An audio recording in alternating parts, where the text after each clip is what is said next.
basically do what one always does in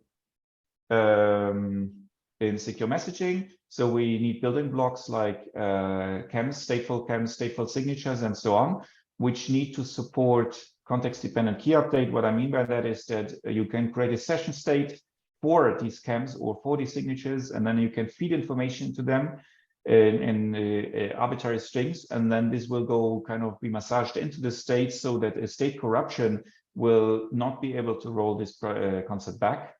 And we need resilience against state corruptions of these primitives as well. I pick out two of these primitives, the two stateful chem types that we have. We call them tchem and qchem.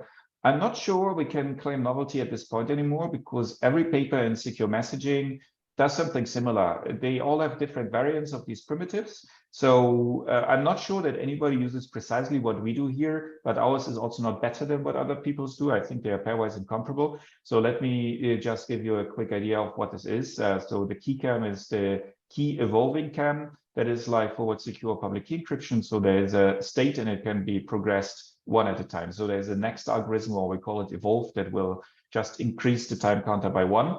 So there's an inherent linear sequence, and then constructions use HIBE or something similar. And then QChems are similar, but instead of just having a next algorithm that takes no input, we have now an update algorithm that takes input. It's a string, and so kind of it records in its state a linear sequence of these strings. Also here, they are somewhat related, but it seems that this doesn't apply this one. Both of them we construct as HIBE for in our proof of concept. And then we have a stateful signature scheme, which can be built from one-time signatures. And it's kind of in the same spirit, just the same for signature schemes. And then we can put all this together. So this is our scheme. Don't look at this. Don't get distracted. What we do is we have a keychem, a qchem, and a stateful signature scheme. And it's instructive to see how we use them. So the keychem was the one with the linear evolution of time without inputs. That is what we use to track physical time. So we switch to the next epoch when 10 seconds pass or something. The qchem was the state which kind of did process the strings, would be used for logical time. Logical time is what comes from the protocol messages that are exchanged. So for example, each ciphertext is triggering a qchem update. And the hardest part of designing this protocol is actually just to juggle with these substates of the keychem, the qchem, and the signature scheme to understand which one can one erase and has to erase, and which one has to keep. So this is mostly about data structures in the end. So most of this is just managing data structures here. A size for fairness on a comment on the ciphertext overhead that we have. Namely, our ciphertext grow linearly in the size of unconfirmed messages. So if Alice sends 3 ciphertexts to Bob and he never answers to this, then Alice's third ciphertext has length 3, while her first ciphertext is length 1. It's not really a factor of 3, it's just O of n, where n is the number of unacknowledged ciphertext. And this is because the qchem, when it needs its update from the ciphertext, it needs to do this also of past ciphertext if it's not clear that they actually arrived.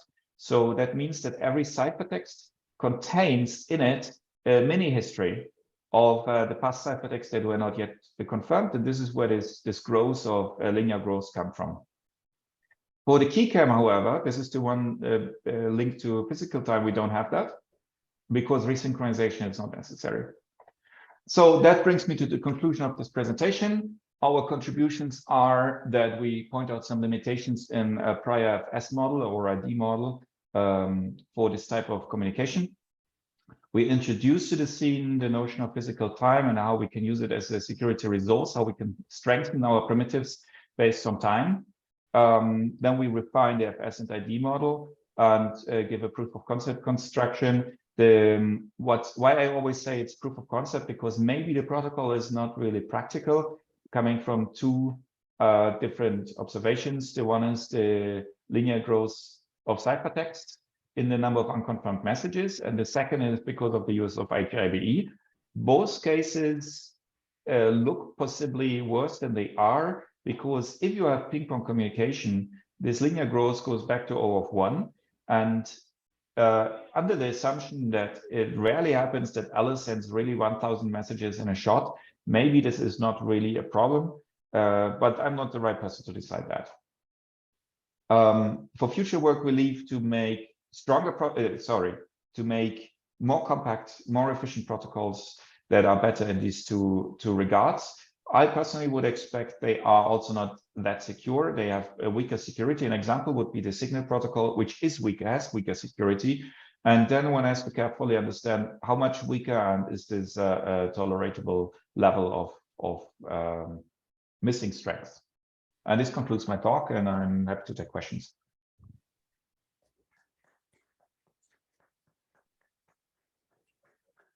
Thanks, Bertram. We're almost out of time, but we have time for one quick question, if there is one.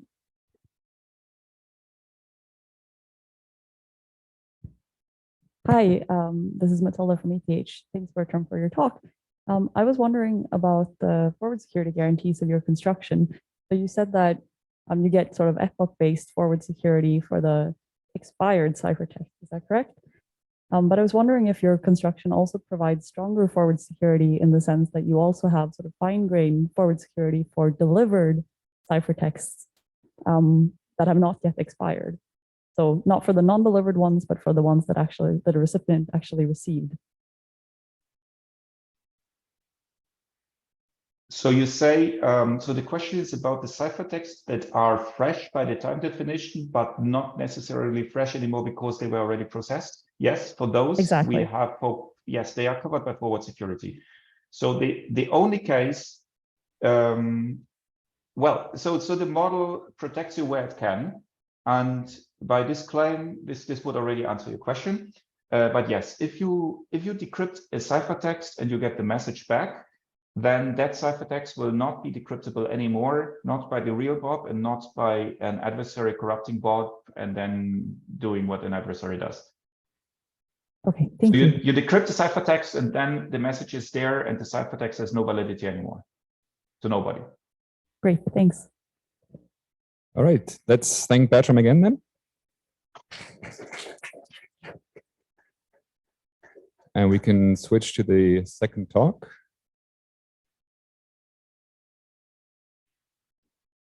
So the second talk is on strongly anonymous ratcheted key exchange.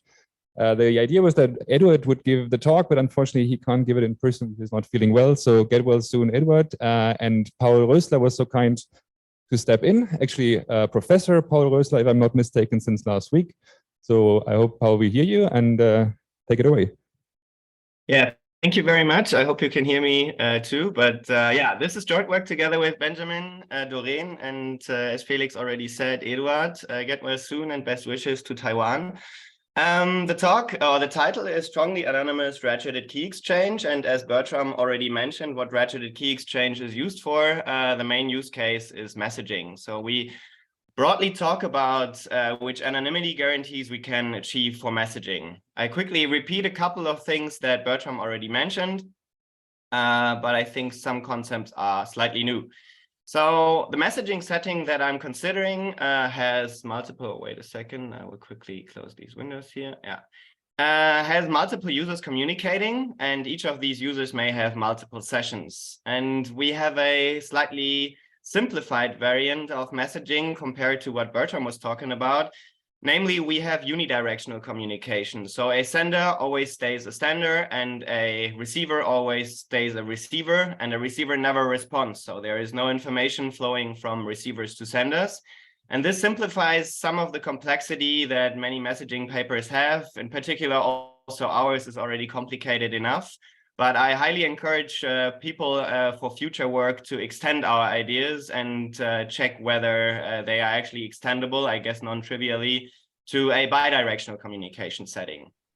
A fourth remark that I want to make is that we strictly look at the client-to-client communication, which means that we ignore that there might be servers involved that forward the ciphertext from one user to another, and that there might be further anonymity protocols being employed such that TCP, TLS, or whatever information from all these other layer protocols reveal information on the sender or on the receiver. So we purely look at the messaging protocol and check whether those protocols provide anonymity or not. And that means that an adversary in our setting can see the traffic that is on the network. But in addition to that, as Bertram already mentioned, it's a common assumption that we think that adversaries can corrupt the state of senders and of receivers. And as Bertram mentioned, if a corruption happens, then this means that the entire key material on a device that is stored on a device temporarily is leaked to the adversary. And with respect to such a corruption model, we require forward secrecy, meaning that past communication remains secure, even if at some point a corruption happens on a sender or on a receiver device. And the opposite property that we usually want to have is post-compromise security, which means that even after a corruption, we at some point have secure communication again. So there is somewhat a recovery mechanism implemented, such that keys are updated and eventually communication is secure again. And if I say secure, then usually we think of traditional security guarantees like confidentiality. And in confidentiality, especially in our unidirectional communication setting, just a reminder, a sender always sends but never receives something from the receiver, and the receiver always receives and never responds back to a sender. So in this setting, we know that sender corruptions are more or less harmless for confidentiality, because we know that there is public key encryption, and public key encryption requires us only to place a public key on the sender side, and the public key being compromised or corrupted doesn't leak any information on the messages or on the keys that are established from the sender to the receiver. But as soon as a receiver is corrupted, that means that for future communication, everything will be broken. We can't hope for any security guarantees anymore, because as I said, the receiver can't respond with anything. The receiver basically just deterministically processes all the ciphertext received from the sender. And since the key material stored on the receiver device basically is leaked at a corruption to the adversary, then the adversary can comprehend and process all the same information that the receiver can do. Nevertheless, we want that all previous communication remains secure after a compromise of the receiver. And that basically means that we have full post-compromise security and forward security with respect to sender corruptions. So nothing is leaked on the due to sender corruptions. But for receiver corruptions, we can't hope for anything better than only forward security with respect to confidentiality. The second traditional security property that we want to have in that setting is authenticity. And for authenticity, the situation is somewhat flipped. Receiver corruptions don't have any impact on authenticity, because we know we have digital signatures, and a verification key put into the state on the receiver side doesn't allow an adversary to trivially forge ciphertext towards the receiver. But in contrast, if the signing key, probably placed in the sender state, is leaked to the adversary, then the adversary can basically forge ciphertexts that look honest, and the receiver can't distinguish them from the real ciphertexts being sent from the sender. And as a result, directly or immediately after a sender corruption, there is the possibility that an adversary can forge ciphertexts and so diverge the sender and the receiver communication somewhat.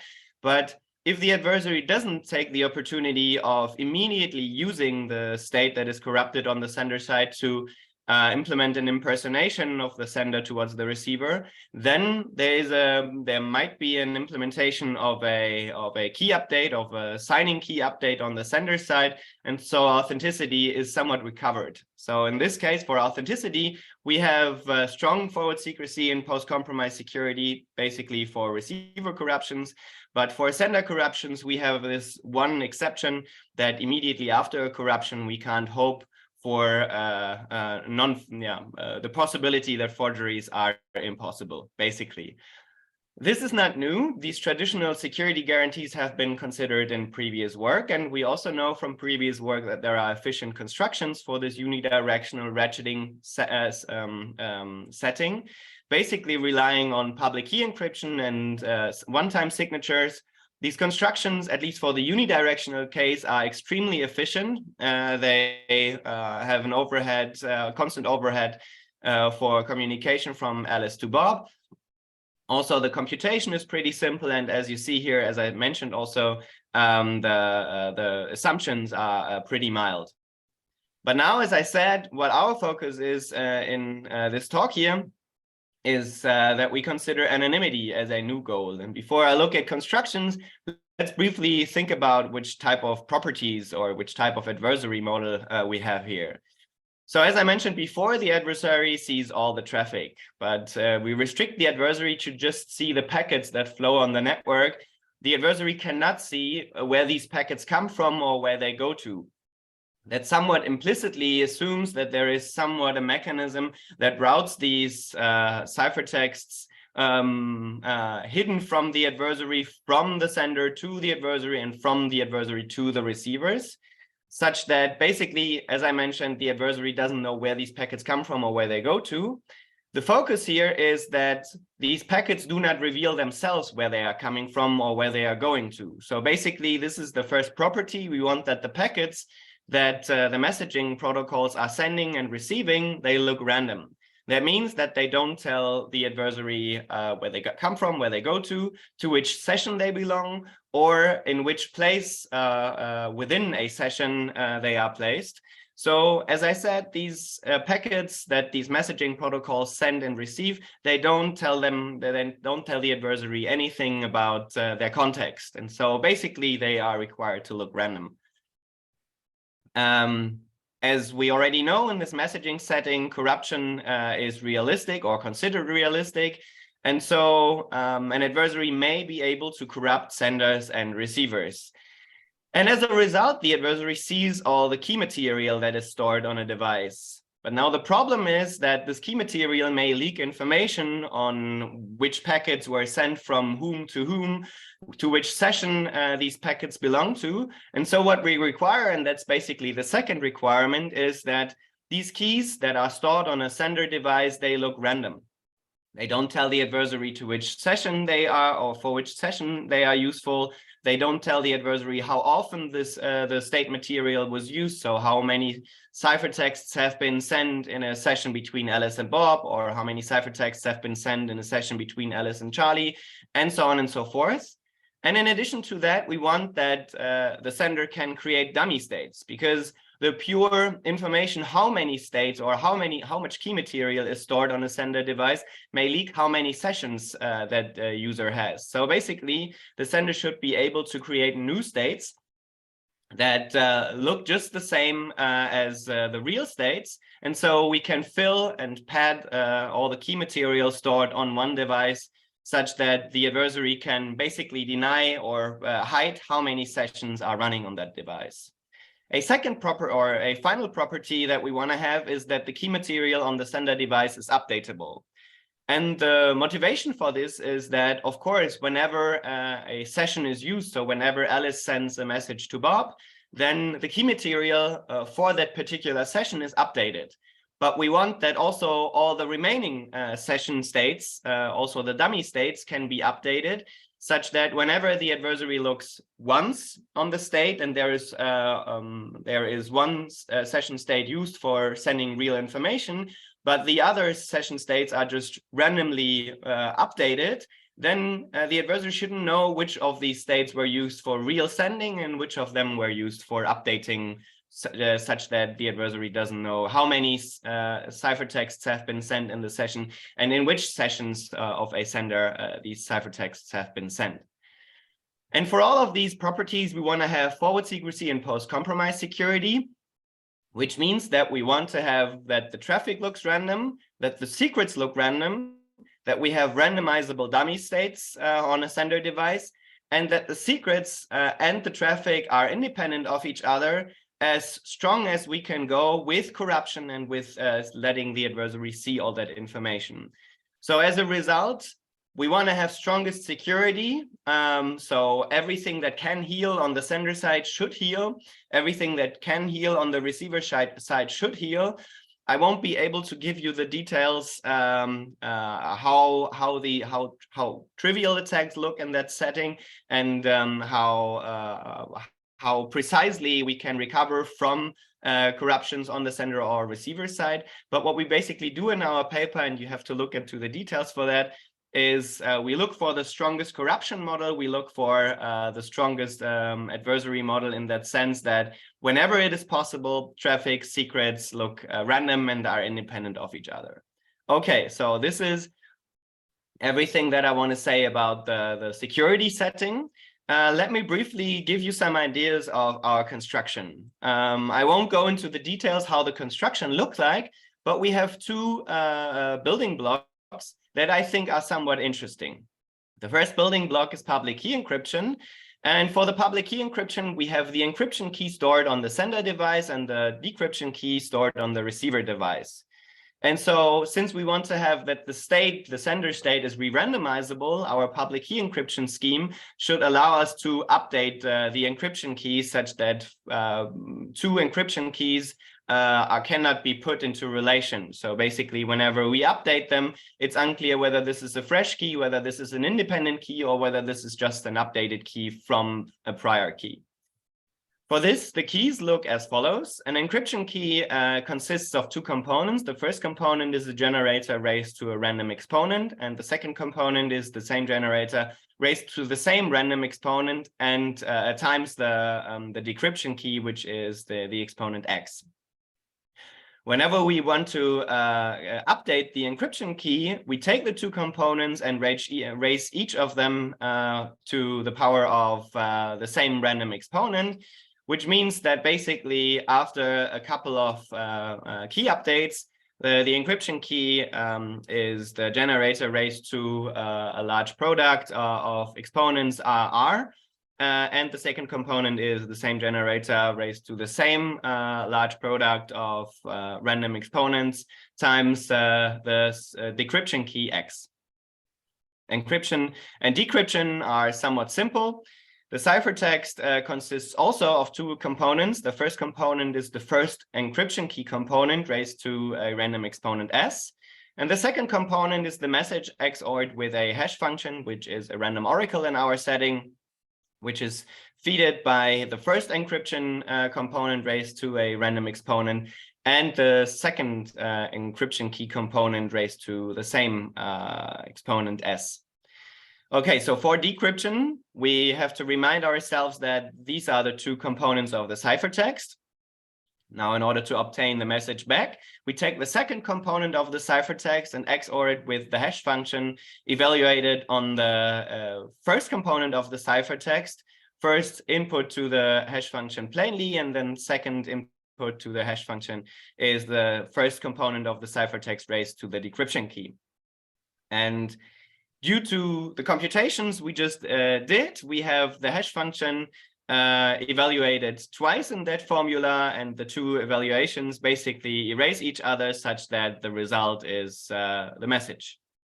Okay, this is the simple idea of the public key encryption scheme that relies on DDH. Is super simple and very efficient. There are some slightly more evolved public key encryption components in our scheme, but all of them are rather efficient. The second component is slightly more evolved. This is the digital signature scheme. And again, we have that there is a chat question. I just quickly erase that.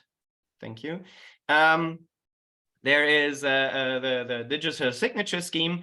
And as I mentioned, in that setting where we have unidirectional communication from the sender to the receiver, the sender usually stores the signing key, as we do it in our construction, and the receiver stores the verification key. But we wanted to have that the sender state can be re-randomized. And so what we want to have in that setting is that the signing key can be updated. And in order to understand how our signing key looks, signature scheme looks like, we first take a look at the Lamport signature scheme. The Lamport signature scheme consists of a bunch of random values that together compose the signing key.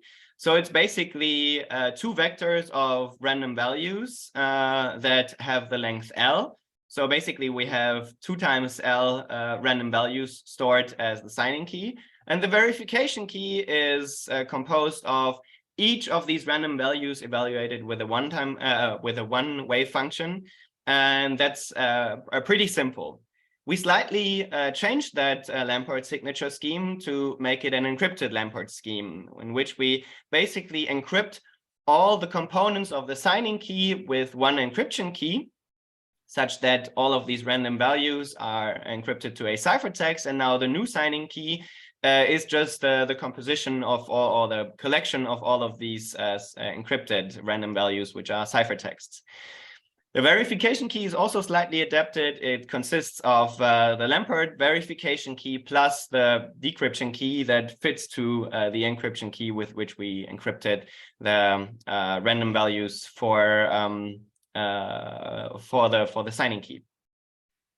Okay, at the top of the slide, nothing changed. It's just a repetition from the last slide that we have now the signing key being consisting of the ciphertexts that are encryptions of the random values, and the verification key is all of these components, all of these random values component-wise being evaluated with a one-way function. Now, in order to sign a message that consists of a bit vector of L bits, we take all of these bits and use them for choosing the right ciphertext components from the signing key. This is just purely an evaluation of the Lampert signature scheme, just that we don't have plain random values, but encrypted random values. Now, only we have to note that these components of the signature vector are the encryptions of these random values.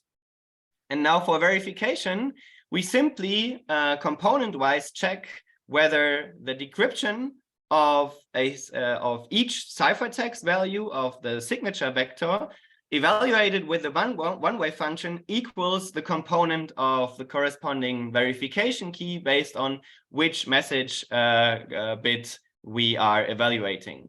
So it's more or less the same as Lampert signatures, only that we encrypt the components in the signing key. But as I mentioned before, for our setting, we want that the signing key can be re-randomized.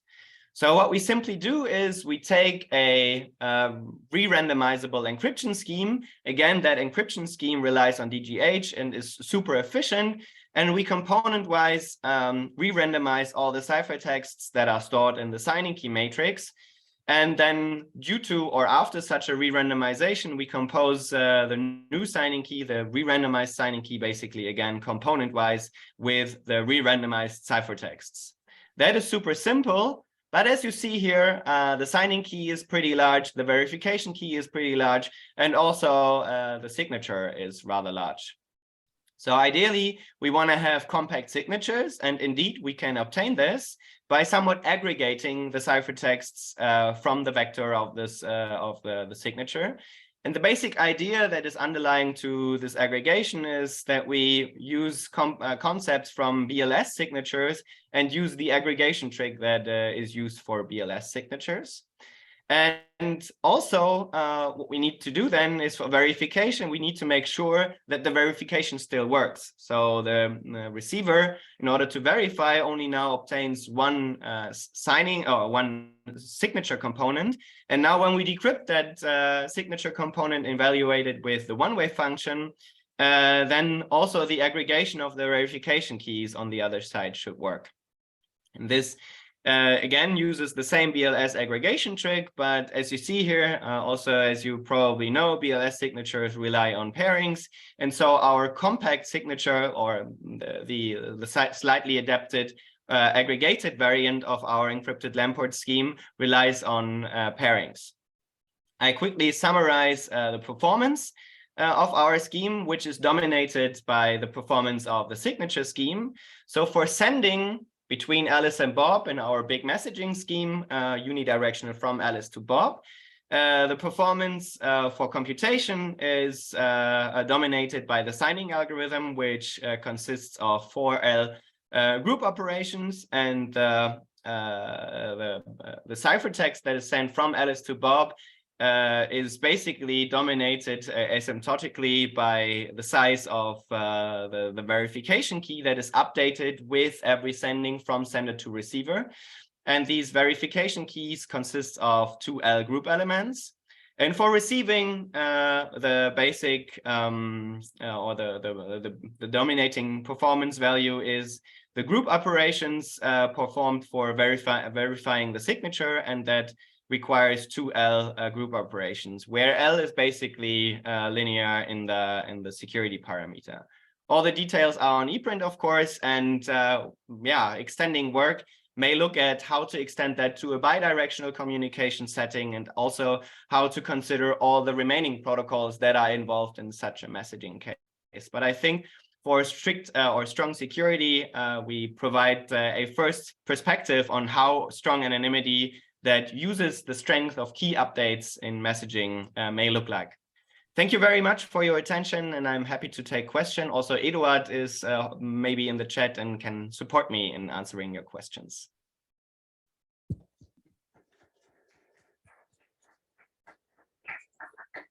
Okay, thanks, Paul.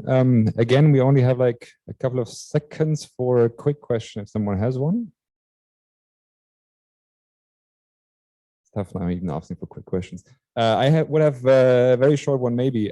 So the re-randomization step or the re-randomization of the state you need to get anonymity.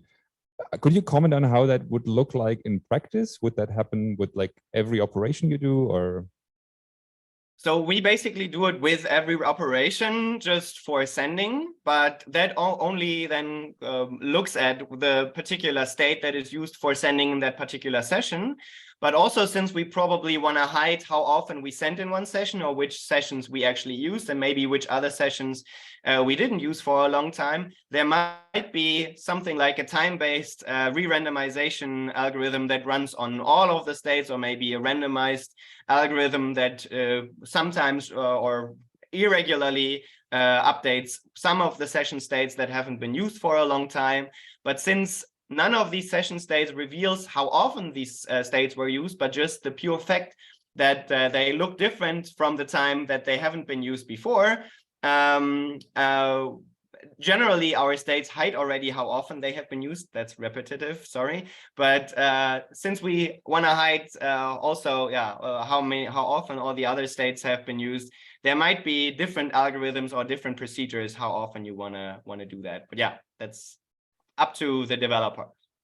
Okay, thanks. Okay, Thank you very much. Let's thank Paul again.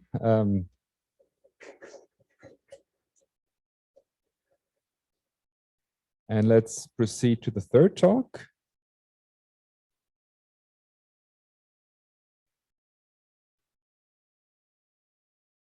Right, so the third talk is on encryption to the future, and Anders Konring is giving the talk. I already see him on my laptop, so Anders, take it away. Thank you, Felix. I hope you all can hear me. So I'm here to present the paper Encryption to the Future on behalf of me and my co-authors, Matteo, Bernardo, Hamid, and Jesper.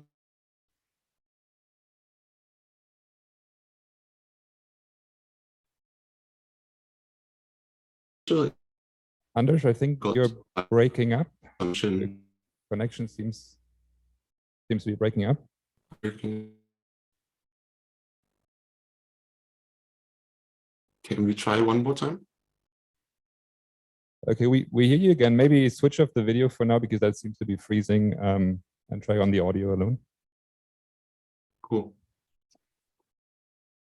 I'll try again. Please interrupt me if there's something. Okay.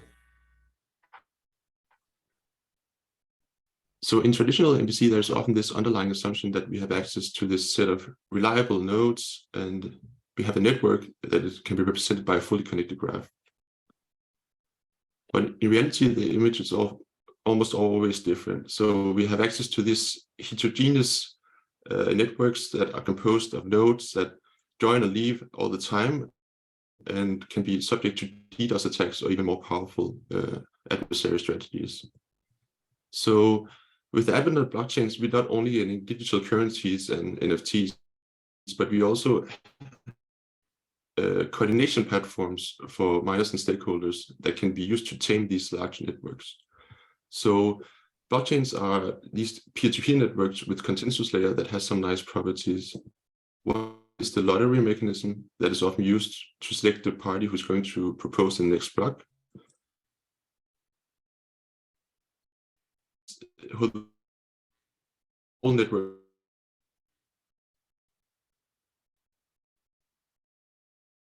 So we use this, or we purpose this blockchain infrastructure to orchestrate MPC.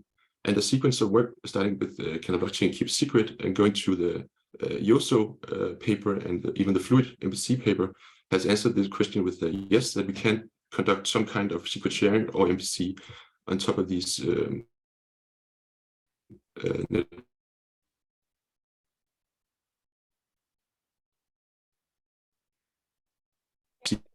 I think your audio is, if you're using a Bluetooth microphone, try without it.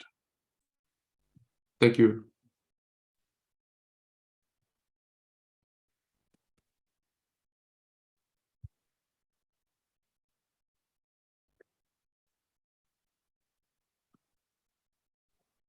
I'm trying again. Can you hear me? Yes, we hear you again. Okay, I'll try again.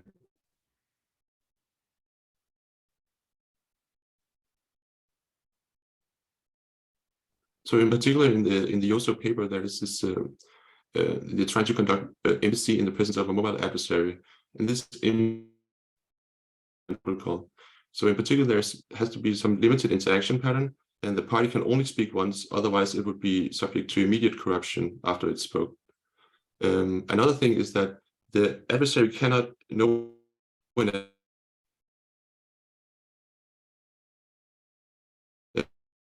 selected at random and has to be anonymous until they speak. So this gives us also some interesting side effects, this design. In particular, these networks have the support for nodes at any time. And also there are some scalability benefits because these large networks allow for sampling small committees with the right distribution with high probability, such that we can conduct secret sharing or MPC with small committees that are sublinear in size of the whole network. So in the Yoso MPC, they also distinguish between something called role execution and role assignment. So role execution is just having machines executing the role the protocol specifies, basically.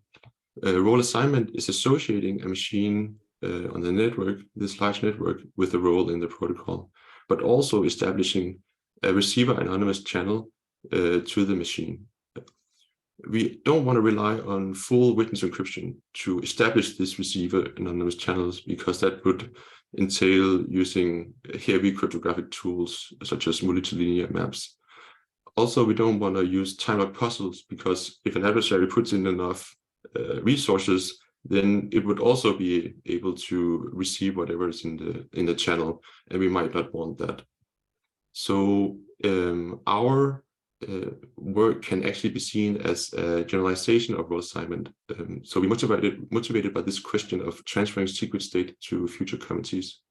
So we both consider anonymous and transparent committee selection. We also look at the difference between sending state to the near future versus the far future, and we investigate the need for auxiliary committees when we carry the state into the future. So our main contributions can be listed as follows. We have, for the encryption to the near future, where we have a known state distribution, we show that we can instantiate Yoso using our encryption to the near future, and with an underlying anonymous lottery. We also introduce a relaxed version of witness encryption that we call witness encryption over commitments. And we use this witness encryption over commitments to obtain our encryption to the near future. This witness encryption over commitments can then in turn on only oblivious transfer and cabal circuits. For the encryption to the far future, if we don't allow ourselves to use auxiliary committees, then we show that we have something equivalent to blockchain witness encryption, which is a primitive that we describe in the paper, but it's introduced by Goyal et al. If we do allow ourselves to have interaction with auxiliary committees, then we show that we have a construction based on encryption to the near future and threshold identity-based encryption. Importantly, this construction that we have here has basically the communication that needs to, or the state that needs to be transferred from one committee to another committee in this construction is independent of the number of messages and the size of the messages. So I will focus on these 2 points, and you're welcome to look at the other points in the paper. So what is a blockchain? So a blockchain in our lens is a sequence of blocks where each block is associated with a time slot. So blockchain lotteries are these self-selection mechanism that gives the winner the right to play a role. So a role to propose a new block for the chain for a specific slot, or it could be introducing new randomness or become a member of a user committee. So we define our lottery predicate like this. So we have a blockchain state B, a slot, a role, and a lottery secret key. And we say that this lottery secret key wins the lottery if the lottery predicate evaluates to 1. So we distinguish between anonymous lotteries, which are these like VRF-based or proof-of-stake lotteries. Also, the Nakamoto proof of work is anonymous lottery. But we also have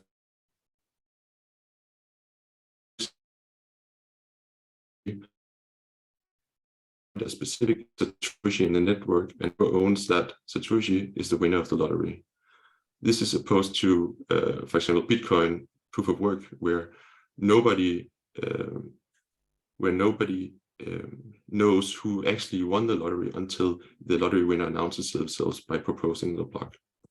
So encryption to the future, we define it as follows. We have an encryption algorithm that takes in the blockchain state, a slot, a role, and a message, and outputs a ciphertext.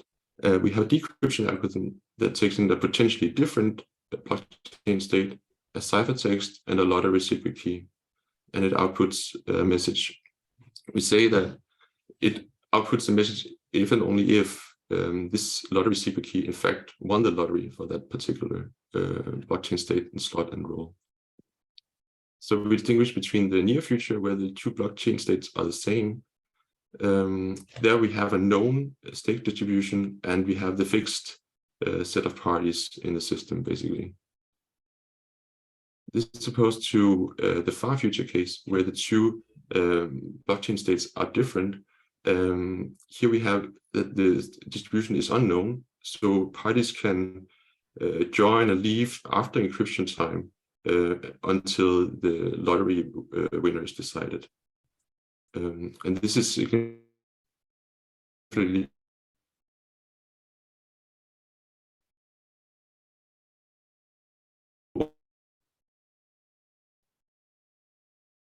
as encryption time, because this makes sure that an adversary cannot just mine its own blockchain and use that to make itself the winner of the lottery and use that for decryption. So we start by looking at the weaker notion, which is the encryption to the near future, where the blockchain states are the same. We can use this encryption over commitments to construct this encryption to the near future. So let's start by looking at witness encryption over commitments. And start by looking at plain old witness encryption, where we have Alice that wants to send a message to Bob. So she can encrypt this message under an NP statement X, send the ciphertext to Bob, and Bob can decrypt if he knows a witness to the specific relation. And this is the standard witness encryption description. I will skip this and go to our relaxed version of witness encryption. This is a 2-phase protocol where Bob starts out by, in the first phase, committing to some secret input using some randomness row, and then publishing this commitment. Now Alice can use this commitment. Basically, she creates a statement incorporating Bob's commitment, a circuit C, and an expected output Y. And then she encrypts the message using this statement. Now Bob can decrypt if he knows the witness, which is the secret input and the randomness row used for the commitment. And then the circuit has to, when evaluated on the secret input, has to evaluate to this the expected output Y. And the Bob also has to know the opening to the commitment. So this is how it is in writing. So we have a set of and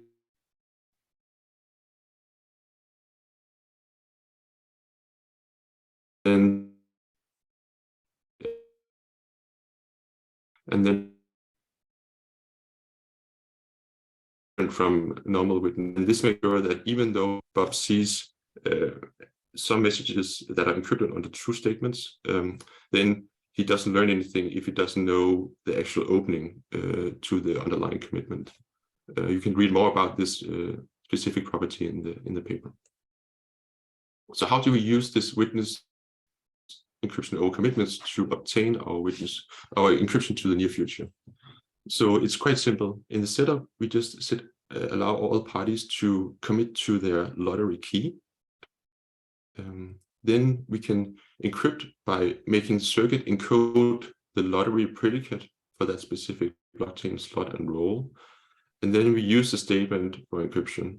Now for decryption, the lottery winning party has the lottery winning secret key, and it can successfully decrypt because when you evaluate the circuit evaluate on the secret key, it will output the expected output. So here we first role assignment protocol that doesn't use any auxiliary committees.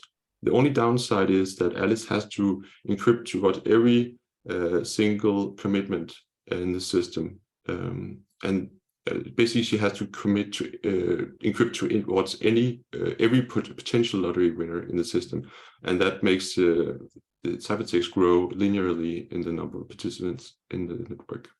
And we have additional candidate constructions in the paper, so you're welcome to read that. They have different trade-offs.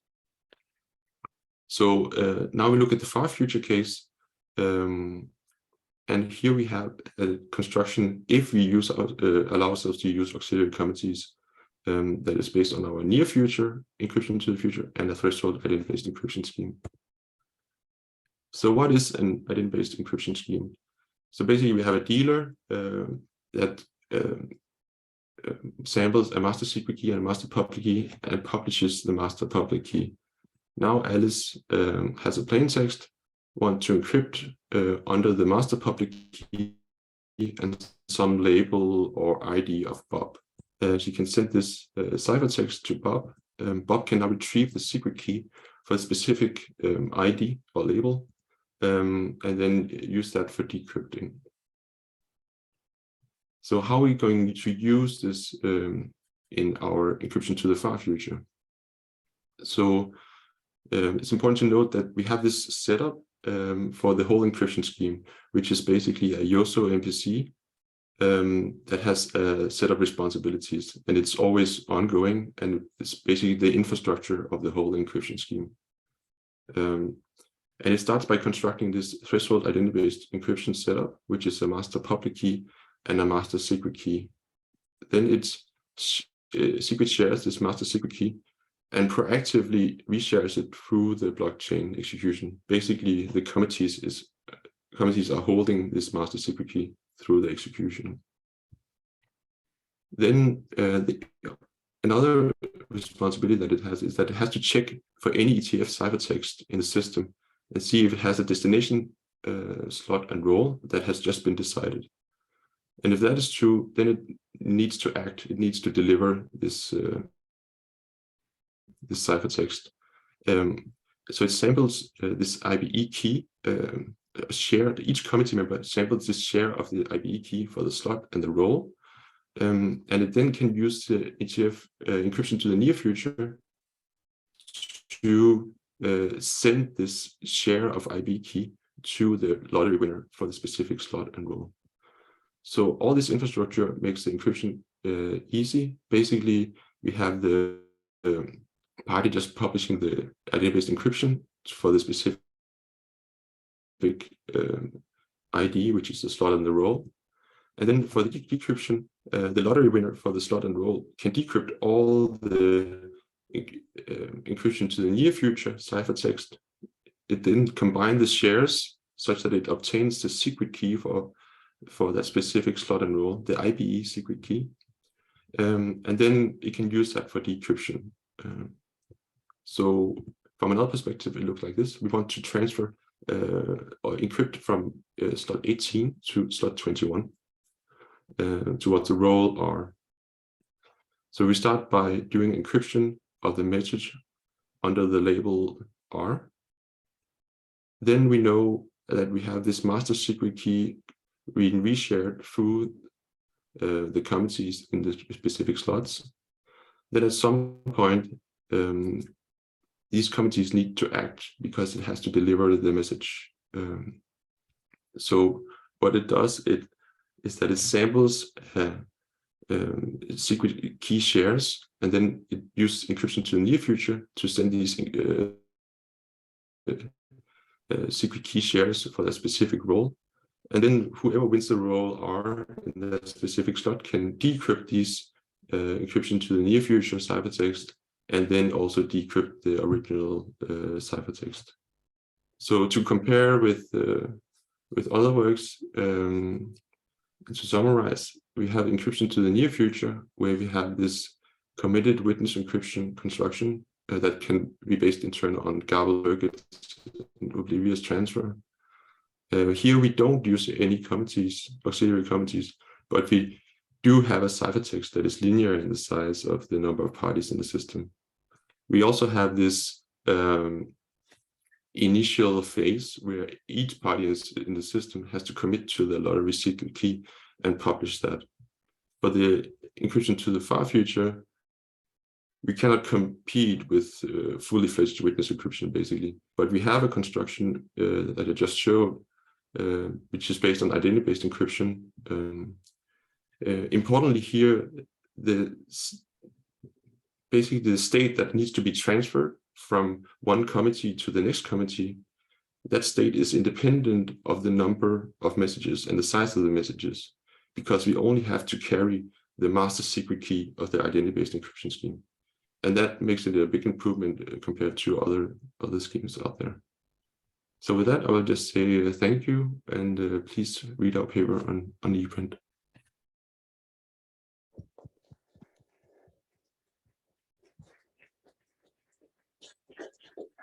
All right, thanks, Anders. Is there any question for Anders in the audience? So my short question would maybe be, I understand one of the motivation for your work is that because it's an unknown future committee, there is some benefits in terms of corruption, like you don't know whom to corrupt in the future. Does that imply that the committee needs to be reasonably large to begin with? I think it's related, really. So the committee just had to carry out whatever the MPC protocol prescribes, basically. Maybe I'm misunderstanding the question. Yeah, no worries. I can take it offline, but I guess the question was if you want to corrupt, you want to prevent corruption of future committee members, then it should be a large crowd so that you can't just like corrupt them all to begin with. Yeah, definitely. It's probabilistic corruption, right? So okay. yeah, so we have to make it hard for the adversary to corrupt the right parties. Okay, I see. All right, thanks. So let's thank Anders again and all the speakers of that session.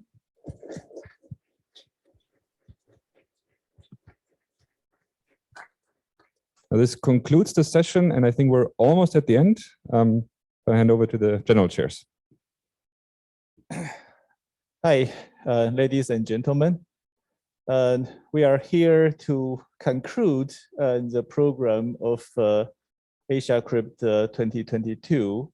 And it's been a very gruesome 5 days. I'm glad that you are all here in person. And I hope you all had fun and enjoyed the experience. And please come back to Taiwan again, maybe for TCC 2023.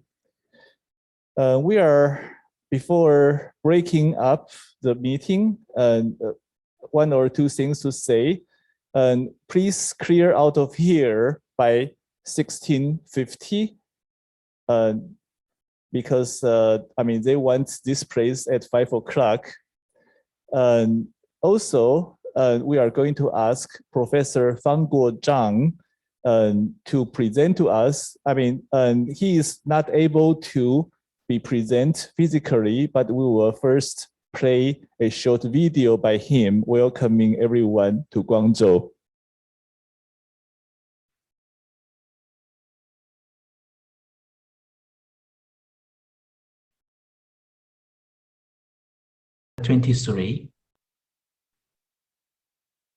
Hello everyone, this is Fangguo Zhang and Jian Weng. Asiacrypt 2023 will be held at Guangzhou, China 1 year later. We would like to invite you to Guangzhou. Guangzhou is located in the south of China and with convenient transportation. Guangzhou is close to Hong Kong and Macau, and can be reached from Hong Kong and Macau by high-speed rail in 1 hour. Guangzhou is the capital of Guangdong Province, the third largest city in China after Beijing and Shanghai. The winter of Guangzhou is free of snow. The temperature in December is about 16 degrees. Guangzhou City has more than 2,000 years history. There are many famous old buildings and new buildings in here. Guangdong food is also very famous. For the information of conference venue, we will publish it on the website later. Guangzhou is also called City of Flowers. It is a very beautiful city. Welcome to Guangzhou. Thank you very much.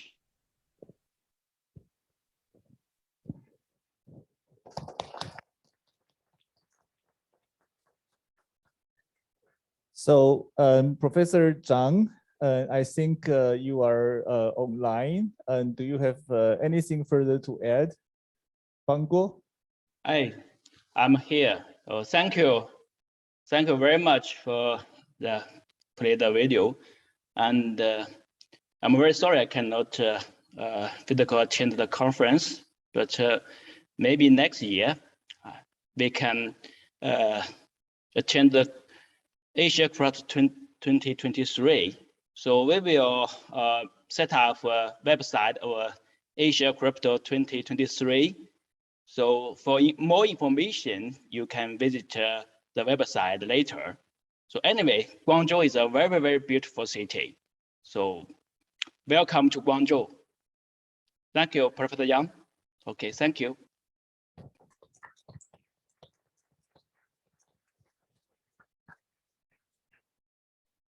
All right, so with that, we declare Asiacrypt 2022 meeting adjourned. The Wi-Fi will go out of business in about 4 minutes. See you, everybody.